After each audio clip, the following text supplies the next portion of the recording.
So over the past handful of days, I have been seeing a lot of people talk about this brand new manga, seen a lot of artwork for it. Twitter has been having a field day with it. It's relatively unknown, it's completely brand new, and I was interested. So I decided to read it, and I can see why. There is a lot of potential here for a story that could be a really great experience. So far it's pushed a very interesting aesthetic, location, design, kind of vibe and atmosphere that it's going for. I wouldn't necessarily say that I'm fully hooked as of yet, but I definitely am intrigued. This series would be known as Gachi Akuta, and there's a lot of things underneath this story pre-existing that has helped it kind of reach the very quick reception that it has, which has now spiraled into a story that a lot of people are talking about. So with all of that, let's begin.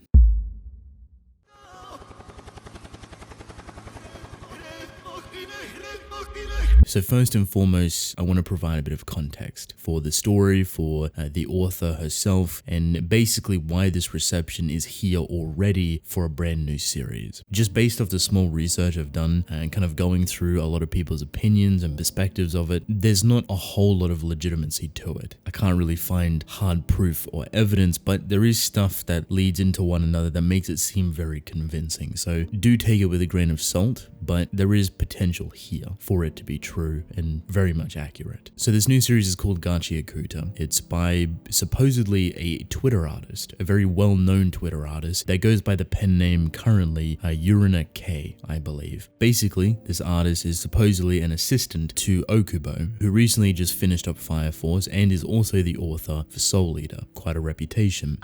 So this assistant has obviously spiraled off and created this brand new series, and Okubo has actually promoted her, said that this is his spiritual successor or something along those lines, and to go check out Gachi Akuta. So that is the partial evidence that points it to being a legitimate thing, which I don't really doubt all too much. Regardless, this new series is published within Weekly Shonen magazine, which is Kodansha, by the way, and just for complete clarification, as much as it has shonen in the title, and a lot of people equate that to Weekly Shonen Jump, obviously, in that age bracket, Weekly Shonen magazine is a little bit different. Its age bracket is relatively higher. It falls more so between high school and college, which does allow a little bit more flexibility in terms of mature themes. You may see more death, you may see more visceral gore, traumatizing experience, stuff fleshed out in a lot of different ways that potentially other magazines can't really do. And this is just because of the age bracket. So while it still technically is a quote-unquote shonen story, its age bracket is a little bit higher. At least that's kind of what it's marketed to be. Now you might know a couple of series within Weekly Shonen magazine. To Your Eternity, Diamond No Ace, Tokyo Revengers, that's a big one, and all the way to stuff like Eden Zero and Blue Lock. So it's got a good healthy amount of series within there that are relatively successful and pretty well known. So now that you have this semantics or the groundwork, what is Gachi Akuta? What's the story about? What are we looking at? I was genuinely surprised with what I read. It's nothing revolutionary or new, but it has set up a premise that is intriguing. It makes you want to explore the world more, it makes you want to understand characters more, and then it kind of just throws you into this whole new realm of possibilities, and it's like, okay, this is interesting. It has a very similar opening concept to something like The Promised Neverland, which kind of secludes you in this singular place, and then right at the end, it opens up that exponentially with some very refreshing concepts that allure to a much bigger problematic thing. I really appreciate and enjoy this style of storytelling, especially when it's accompanied by mystery, and how that kind of re-propels it back into its world or its lore, which is exactly what Gachi Akuta does. So we follow our main character Rudo or Ludo, I'm not too sure on the translations for it, considering the R and L is somewhat interchangeable just based off pronunciation within Japan. He lives in the slums, and from what I gathered, in the middle is high class society, very clean, very refreshing, very pristine basically, and then circling all the way outside of it and shielded off by a wall basically is the slums all the way around, and this is fueled with trash, crime, murderers, etc, etc, and they're looked at entirely differently, almost like a different set of people as of yet, but we don't really know. They don't exile people from the pristine high class high society area outside into the slums. Instead they kind of describe it that the people within the slums are an entirely different thing. They are descendants from criminals themselves. Because of this, it's integrated kind of this racial segregation system, which obviously poverty and poor versus the rich and powerful.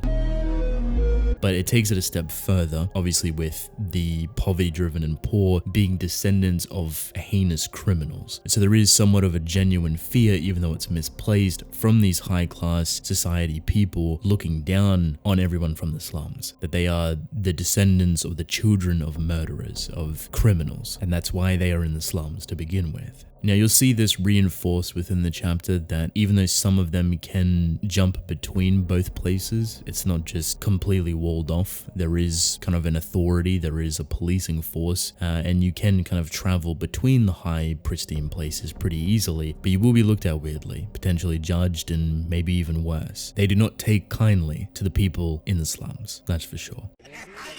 Rudo is, from my knowledge, a teenage boy. He's someone that takes the trash from the high-class society and takes it back to the slums. And trash and garbage has a massive emphasis on this story. The high-class people look at the people in the slums as trash, as garbage, and the way they treat them. This is also reinforced into just general things. So normal trash to the high-class people is a gold mine for people in the slums. Stuff that can be easily fixed and easily sold or easily given to someone else that will happily take it. So this is what Rudo does. He goes in and takes their trash, fixes it up, gives it, sells it to make a bit of coin. Because of this, he's gained a bit of a reputation for himself as the trash vandal, so to speak, from the higher class people. And while he's not aggressive, in a sense, he's not hurting people, he's not doing anything that is putting anyone in danger. Obviously, they don't take kindly to this. They want to stop him from doing this, and they'll stop him at all cost, even if it includes killing him. There's a couple other people introduced. There's a childhood sweetheart, someone that Rudo is very interested in, known as Chiwa. There's Rudo's father figure or adopted father, known as Legto or Regto. Once again, don't really know the proper translations. And then there's a mysterious man, someone that is cloaked over and kind of thrown in the chapter quite a bit, that acts very weirdly. You get a nice little showcase of who Rudo is, who Chiwa is, and who Legto is, and Rudo definitely has had a rough. His childhood seems to be very traumatizing. He has very horrific scars on his hands all the way up to his forearms, and his father that we know of is a murderer. So he gets bullied quite a bit. A lot of people don't enjoy the presence of Rudo because of this, and he's shunned away from, so to speak, by his own people. So this moniker that he's given, the son of a murderer, is something that annoys him. It gets him very angry and hostile, and it's the complete opposite of his character. If anything, you see there is definitely an aggression there. There's definitely a traumatizing past there, but it seems he's grown in a very good direction, and that's because of his father figure or adopted father, Legto, someone that has provided support, comfort, and directional guidance for him. However, a very drastic incident would happen. Legto, his father figure, would be killed by a mysterious person, potentially the same mysterious person that's featured in the chapter,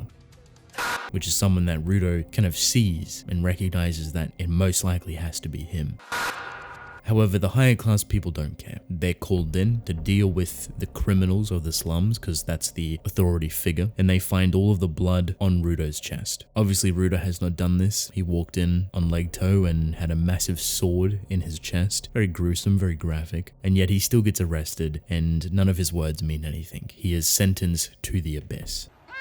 This spreads very quickly, very rapidly throughout the community, and a lot of people, for some reason, aren't necessarily surprised that he lived up to the moniker. The son of a murderer is to a murderer, which obviously isn't true in the slightest. This definitely contorts Rudo's perspective on the whole situation, as he's kind of hung up like a sacrificial pawn, waiting to be dropped into the abyss, and all the townspeople around him just calling him filth, calling him trash, calling him a murderer. And he tries to convince someone. He tries to convince Chiwa, someone that he gave a very nice doll to, that he stole from the high class society from their trash. She doesn't believe him either. At least that's kind of the perspective that he has on it. And within that moment, he gives up. He's done with trying to convince people, and he just says that you were all wrong. It's a very extrapolated monologue, very specific, goes on a little bit of a tangent, calling everyone else filth and blind and corrupted by the high class society, etc. And then he sees the mysterious person in the crowd, and instantly he recognizes that this is the person that killed his father figure. This is the person that killed Legto. And then he's dropped, plummeted into the abyss. And this is where we see the first opening shot of what this story, or where this story is actually going to take place. See, underneath whatever the city is built upon, a floating sky or a massive cliff face, I'm not really sure, you plummet through these clouds and you land within the abyss, which basically is just a garbage dumping site. It's where they throw everything. Dead bodies, criminals, trash, you name it, everything is down here. But Rudo is not alone. Within this abyss is a horrifying creature, monster, garbage thing that looks like the culmination of garbage itself. It's definitely made up of it. It's made up of all the trash that's been thrown down there, but it is mammoth, it is huge, and it is sentient. This is where the first chapter ends, with Rudo laid out on the ground and him being face to face with this massive, horrifying trash creature. So that's a very simplified explanation of the first chapter, right? I actually thoroughly enjoyed this. I think it adds a lot of elements of mystery, a lot of excitement, a lot of questioning that you can have, and a really strong backbone to everything, really. The only thing you don't really have a grasp on is the power system, which is most likely going to be introduced within the second and third chapter to at least some extent. But you know they use swords, they use blades, they use knives, and they use guns. So I assume that's kind of the approach they're going for, a little bit more grounded, even though there is a mystical trash creature. But I will say that it is definitely gritty. It has this quote-unquote edge to it, which is the term everyone likes to use, that plays into a lot of its artistry, which is really nice. It's really refreshing. A lot of people say it's very akin to the quote-unquote aggression of My Hero Academia, which I definitely can see a lot of resemblance to it in some cases, but it is very pretty. I think this works really well with the world that it's creating. It's stuff that is rotating around trash and the grit of all of it. So it has this very odd dystopian punk vibe to it, if you will, which I actually really like. I think that's a great way to kind of explain it. Dystopian trash punk. This works beautifully with providing that atmosphere that you want. It is so thick and heavy within the entire chapter, especially when you get down into the abyss. That's where it starts to get very gritty and horrifying as well. But obviously the slums reflect it, the buildings, the people, the contrast with the high society looking very clean and pristine and proper, very elegant lines, and then you have this kind of ragtag aesthetic for the slums, the hypothetical dystopian trash punk. There is a lot of elements here that can be played upon in a very intuitive and interesting way. They have set up an incredible groundwork for a story to be built atop of. A character that has a traumatizing, mysterious past. His father supposedly also got thrown into the abyss. You have a childhood sweetheart. You had a father figure that's kind of another traumatizing event, a mysterious man that caused it. You have the duality between the slums and the higher class society, and then you have the abyss underneath it all, the garbage dumping site with mystical creatures in there that no one has ever escaped from whatsoever. So many questions brought in, so many cohesive ties that can be played upon, so many pillars that can be born from here.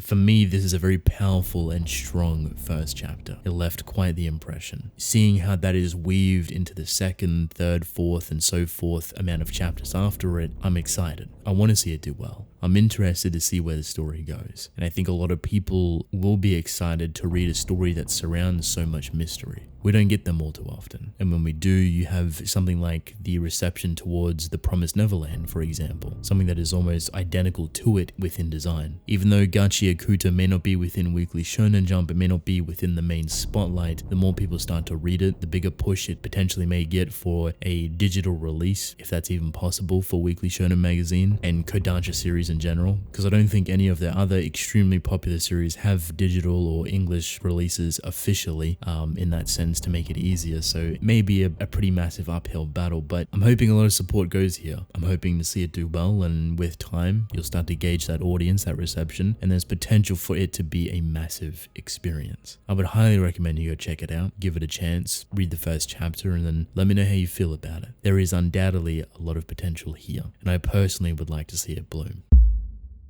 Endtime. So welcome to the end of the video. If you have made it this far, thank you. I appreciate you. If you have read Gachi Akuta, or if you're interested, I'd love to hear your thoughts. Is it something up your alley? Are you due for some sort of horrific mystery, dystopian, trash punk storytelling experience? Or maybe you're not interested. Maybe it's not necessarily your cup of tea. Let me know in the comment section below. But with that, I want to thank you all for watching. Hope you enjoyed. Leave a like and subscribe. I would greatly appreciate it. Drink plenty of water, and I will see you within the next one. Goodbye.